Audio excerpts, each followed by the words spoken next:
Hey everybody, what is going on? I am Maximus Rex and this is Big Baby Reviews. Today is Wednesday. It's usually Stephen Platt Day, but we're all done with that. Mentioned that last review. So our mystery artist from last week is Keith Giffen. That's who we're going to be looking at on Wednesdays for the foreseeable future. Why Keith Giffen? A few reasons. I was first introduced to him. I've talked about this before, how, I really got into serious comic collecting in the early 90s, in and around the inception of Image, Spawn #2 more specifically. So I discovered Keith Giffen through his Image series Trencher. Knew nothing about him before that, and eventually learned more about him, obviously in his history in comics and his importance as well.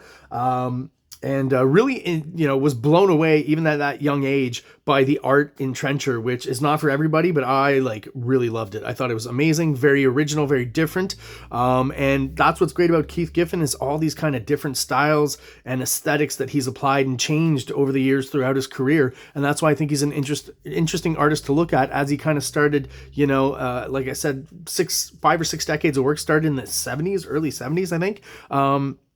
And this is kind of the first stuff that I'm aware of that he did. I'll be looking further in my collection for some Keith Giffen issues out there of different things. So if there's anything you guys know of that you think is awesome, let me know in the comments, and I'll be looking at those as well. I already have a bunch. I've got Defenders, some of the more Kirby issues, and that's what I'm going to be talking about today that he did. I've got the Ambush Bug stuff. I should really get into, what did he do in the 80s? Was it Legion of Superheroes for a while? Anyways, I don't have all his stuff, but I'm going to be looking for more of his stuff to extend how long we actually cover Keith Giffen, because like I said, interesting artist, awesome artist. I've always, most of his stuff that I've seen all throughout the decades, I like.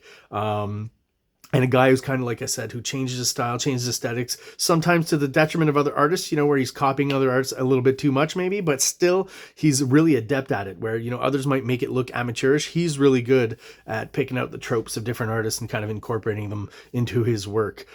So let's, get to it, have a look inside this issue, starting off with, like I said, his run on the Defenders. There's other issues before this that were inked by Klaus Janson, I believe. Klaus Janson, great inker, but he tends to take over aesthetic-wise on the artwork, and that's definitely what happens in those issues with the Keith Giffen art. Why this one is of interest to me is because the comic inside will look nothing like what you see here on the cover. This may have been drawn by Giffen. I'm not sure. I don't think that's Klaus Janson inking him. It almost feels like John Romita Sr. to a certain at a certain level there, so it could be him. I feel like that's more like the Romita Hulk face there.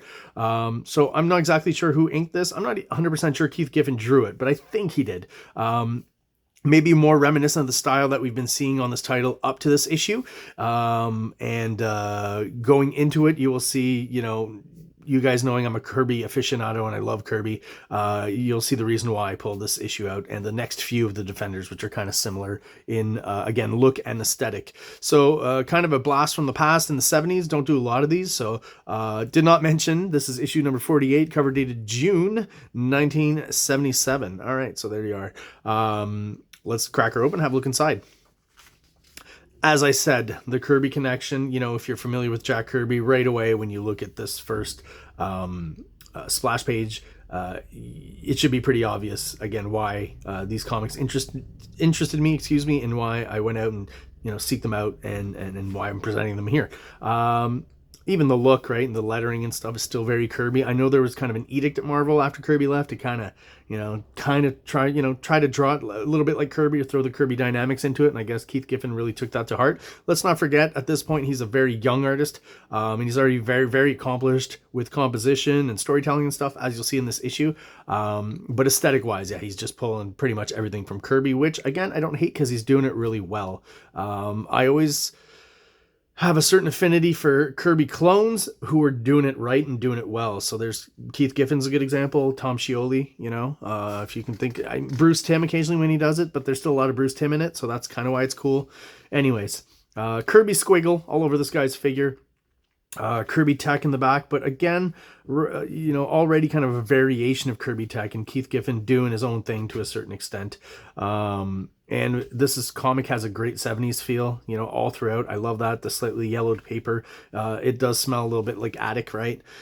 What do we got for credits? David Kraft, words and colors. That's interesting. I don't know who this David Kraft is. Never heard of him. Keith Giffen and Dan Green, artwork. So Dan Green, generally a pretty kind of tight inker in the sense that, you know, he's pretty loyal to the pencils underneath. Everyone I've seen him ink still feels kind of distinctive. I think of Mark Silvestri on Wolverine in the late 80s, early 90s, somewhere around there, that run, before he goes off to Image. So, and also he inked a lot of John Romita Jr. as well. And like I said, he's one of those kind of faithful inkers that really keep the character of the original artist's pencils. Annette Kowecki, I guess how you say that, letters. And, you know, I never care about editors. So great kind of starting splash page. I think it looks great, very Kirby-ish. Doesn't go for the double Kirby splash here because I guess, you know, that hadn't become kind of a thing yet, other than for Kirby doing it on a lot of the DC stuff and the later Marvel stuff. He's doing it at Marvel, probably in around the same time as this. But there's little things, like I said, that, you know, as much as you can see the Kirby, he's probably pulling from Steranko a bit too, with some of the designs in the background and more abstract elements, which I think are cool. Really like this shot here. Just, again, just screams 70s to me for some reason. Like there's, I don't know how to describe it, like enclosed spaces, you know, wide spaces with low roofs and stuff. It just screams 70s to me. Maybe it's like the vibe of the 70s sci-fi movies as well. And I love like this just singular lighting. Well, I mean, there's many light sources, but just a singular light all in a row like that. Just, I don't know, cool design there. I like that. And like I said, you'll see all the way throughout most of the panel layout, the compositions are fairly similar to Kirby's.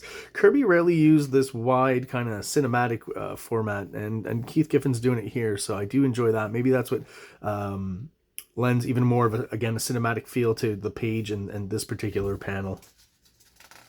Not going to talk about the story much, just because, as you can see, it's still a typical Marvel Comics with lots of dialogue. It's not horrible as far as how much there is, but yeah, I guess in our fast-paced world of today, I just don't have the energy to go through all of that.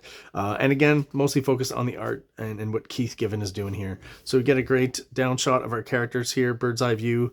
Lots of debris and destruction and technology, very Kirby-esque. Love it. You know, kind of doing the squiggle here and there. That just crazy shadow that Kirby would drop along, you know, a face. It's Kirby drawn really fast that kind of developed that style, right? So there's something to it where even if it doesn't make sense, it just graphically kind of works. There are some shots here where, you know, you can tell it's a young artist and it's maybe slightly amateurish, even in its interpretation of Kirby. Maybe this face is, you know, a little bit off as in relation to seeing it over here. But, you know, the square fingers, those cast shadows on the chin and on the side of the face and stuff, like, you can't deny the Kirby influence. And again, I think a bit of Steranko as well, because you do have Nick Fury here, right? It's the Nick Fury with the Steranko designed costume. I love these crop shots down here. Very Kirby to a certain extent, but then I feel like some of them are even almost more inventive, like post-Kirby. Like someone trying to do a Kirby and doing something a little bit different.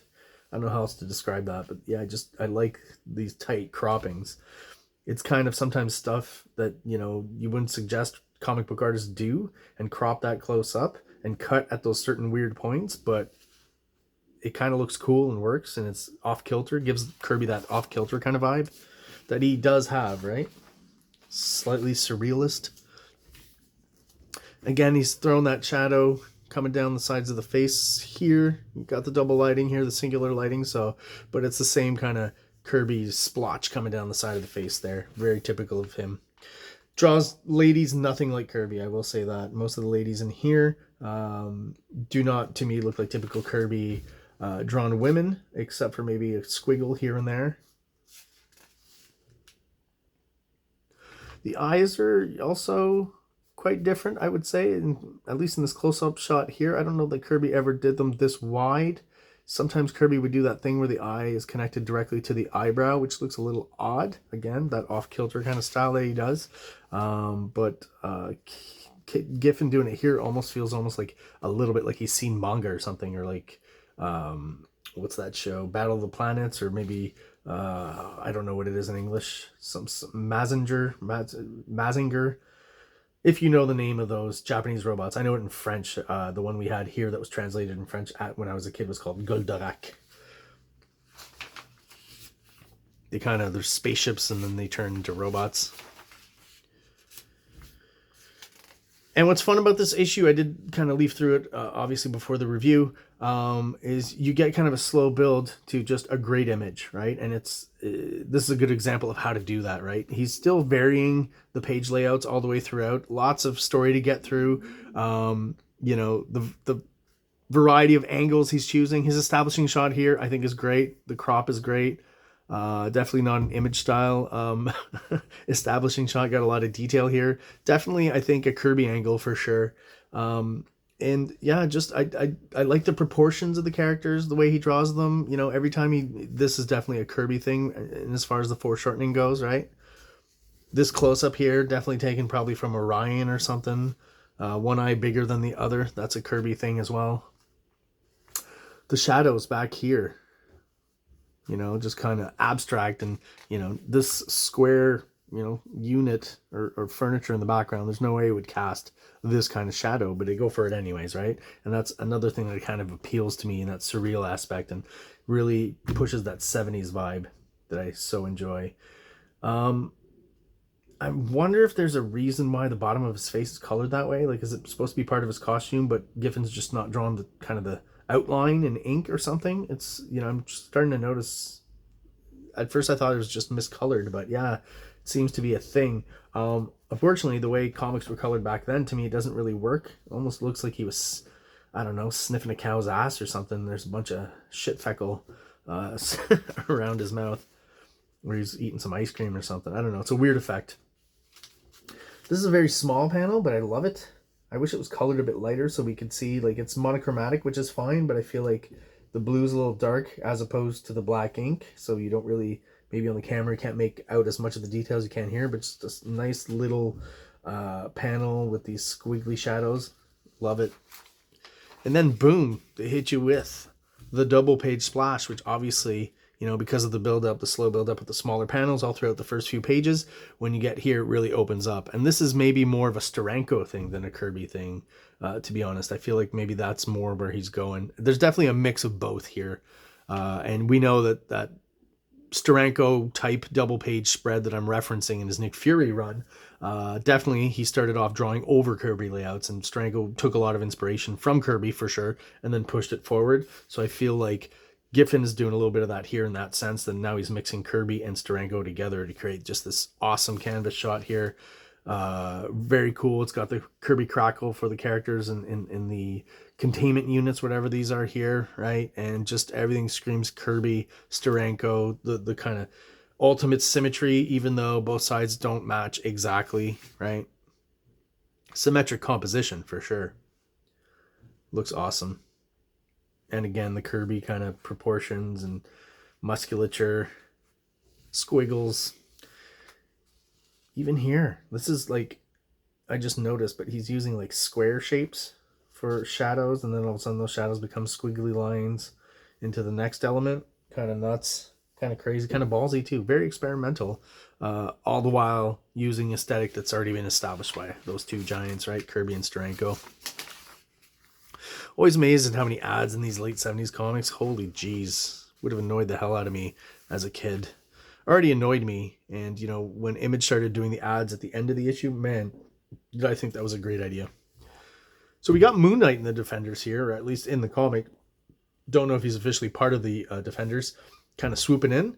And kind of an interesting design. Early on, Moon Knight didn't literally have a cape. I mean, it was kind of a cape that was attached to his wrists. So it's a little odd as far as the design goes, but Keith Giffen's respecting it because I guess that's the design at that moment. But something he does that I can't remember in all my years of looking at Moon Knight, the David Finch stuff, maybe more recently. I say that, maybe that's already 20 years ago. Oh, geez, dating myself. And even Bill Sienkiewicz in the 80s, I've never seen kind of the hood come off his head, right? I do remember for a while in the series he was wearing kind of, because of his multiple personalities, he was wearing this suit and three-piece suit, and he didn't have the hood, so he just kind of had a white mask, pretty much similar to this, right? But before that, as he was, you know, a regular hood wearer, don't remember a depiction of him without it. And he kind of keeps it up for pretty much the rest of the comic, I think. Yeah. Love these rooftop shadows as well. Very Kirby-ish as well.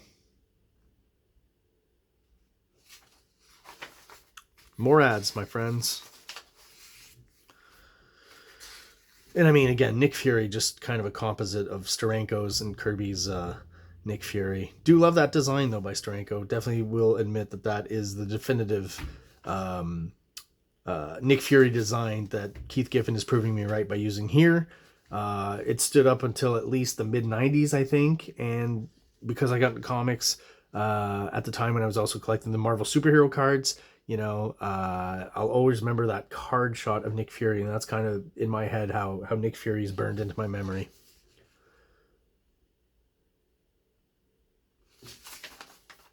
More ads. And then, yeah, lots of, like, it's kind of repetitive, I would say, but with this character, I forget what his name is. Some sort of hawk, right? Dark Hawk's Nighthawk. There it is. That was pretty darn close.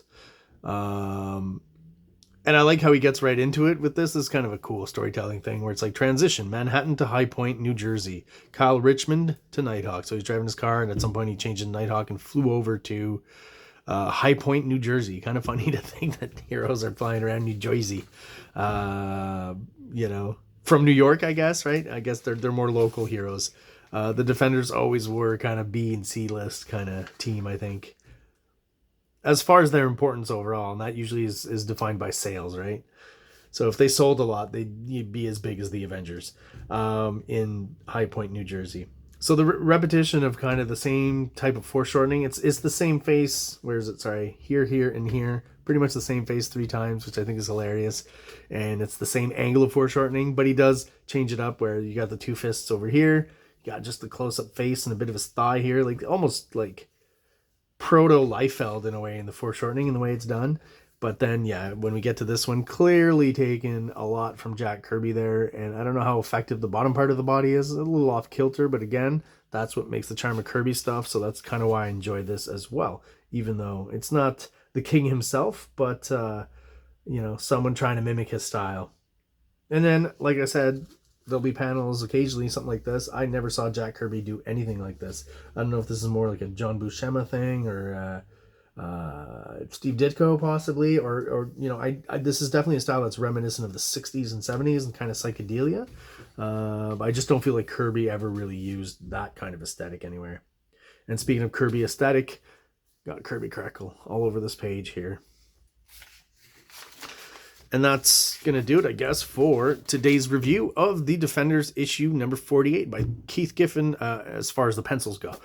So if you're still watching, guys, and you're still subscribed to the channel, thank you so much for the loyalty. I really do appreciate it. If you're watching but you're not subscribed, please do so below. It only takes a quick second for you. It really helps the channel out, helps us grow, helps get us out there to other people. We're on the road to 500 subscribers, the first kind of landmark when your YouTube channel. That's where YouTube officially recognizes you as an official channel and starts giving you a little bit of help to get you out there to other people who are hopefully into comic books and reviews just like we are. So everyone out there, thank you so much for your time spent with me, and have an awesome day. Like, subscribe, like, subscribe.